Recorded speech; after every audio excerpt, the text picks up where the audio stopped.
नमस्कार प्रिय दर्शक बंधु प्रतिदिन देश विदेश खबर जानापी भिडियो को शेष पर्यटन देखते आपण भल पाइबा स्वरूप भिडियो गोटे लाइक कर दिंतु जदि चैनल को नुआ चैनल को सब्सक्राइब कर दिंतु चैनल जाना आज किसी गुरुत्वपूर्ण खबर।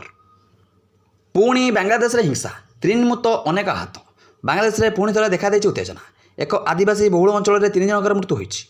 बांग्लादेश गृह मंत्रालय रविवार एक बिबृति में कही पहाड़ी जिला खाग्राछड़ी में घटी उत्तेजन 3 जनक आदिवासी मृत्यु होती। अंचल में उत्तेजना लगी रही। सेठारे सेना और पुलिस मुतयन कर स्थानीय गणमाध्यम रिपोर्ट अनुसार जड़े आदिवासी स्कूल छात्री गणदुष्कर्म अभियोग नहीं उत्तेजना सृष्टि होता। परवर्ती खबर चाकरिया खुशी खबर। लोकसभा भवन में बसी राज्य कैबिनेट बैठक शेष। मुख्यमंत्री मोहन चरण मांझी अध्यक्षतार बसला बैठक। 4 प्रस्ताव उपर बाजिला कैबिनेट मोहर। श्रम विभाग वाणिज्य प्रतिष्ठान आईन 1956 संशोधन पारित होती। कारखाना 1948 संशोधन आईन पारित होती। दैनिक कार्य निर्घंट 9 घंटू 10 घंटा वृद्धि करने को निष्पत्ति। से सप्ताह 48 घंटू अधिक काम कले ओभरटाइम मिल।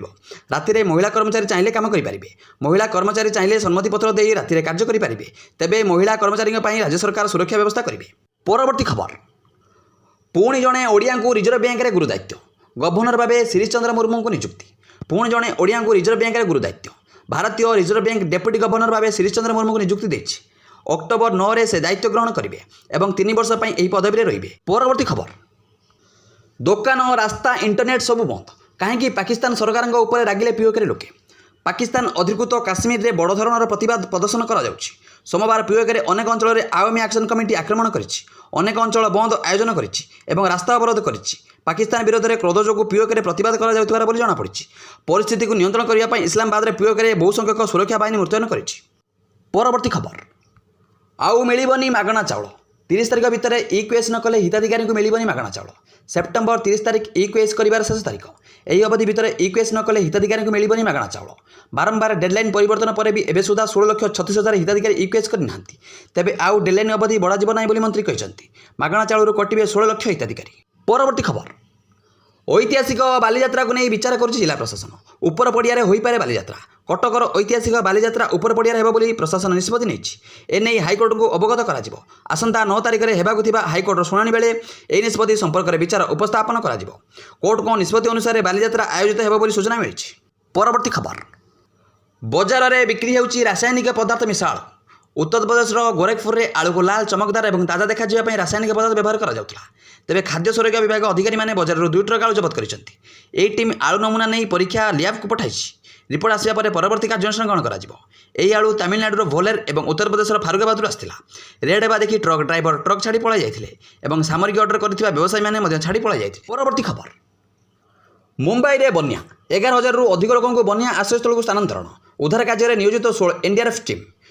प्रबल वर्षा मुंबई में कृत्रिम बन्या भली परिस्थिति देखा देछि। असहाय वर्षा धोईगलानी पूरा सहर। वर्षाजनित कारणरू 10 लोकों मृत्यु होता जमापड़ी।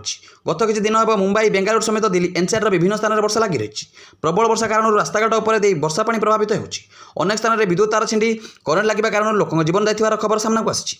परवर्ती खबर आम दलर प्रदर्शन अति थर्ड क्लास थिला। पूर्वतन पाकिस्तानी द्रुत बॉलर तनवीर अहमद कहते 2025 एशिया कप फाइनाल में भारत ठारू पाकिस्तान दल शोचनीय भाव परास्त होता।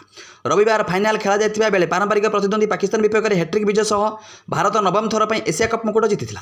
पराजय पर पूर्वतन पाकिस्तानी द्रुत बॉलर तनवीर अहमद रागतमतम हो निज दल को समालोचना करछंती।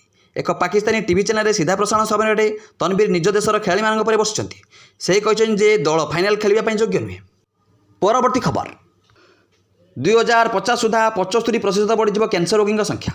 दि लांसेटर प्रकाशित एक नुआ रिपोर्ट विश्व को कर्कट रोग विषय में सतर्क कराई। 2022 मसीह देशर कर्कट रोग आनुमानिक संख्या प्राय 1.46 नियुत था जहाँ चलित वर्ष शेष आड़ को 1.5 नियुत अधिक हो आकलन कर। अर्थात 1 लाख लोकों मध्य प्राय 100 जन कर्कट रोग पीड़ित। कर्कट रोग को विश्व स्तर में मृत्युर एक प्रमुख कारण बोली विवेचना करा। आकलन करा 2025 सुधा प्रतिवर्ष 30 नियुत अधिक नुआ कर्कट रोग रिपोर्ट एवं प्राय 8 नियुत मृत्यु घट। विश्व स्वास्थ्य संगठन और लांसेटर गवेषणा अनुसार 2025 सुधा यह संख्या 75% वृद्धि पाइपे।